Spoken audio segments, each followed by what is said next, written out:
Hi, skill development.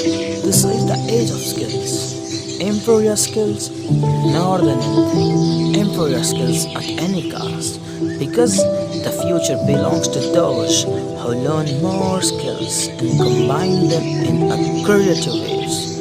Yeah, how beautifully and creatively she's building her nest.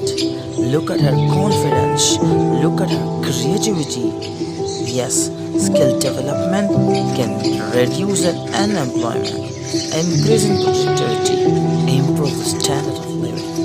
The development of skills can contribute to structural transformation and enhancing the self-confidence and power.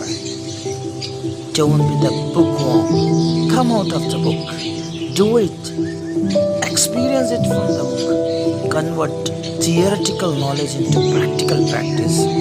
I really believe that everyone has a talent, ability, or skill that he or she can mine to support himself or herself. You succeed in your life. Work on this. Develop your skills. Thank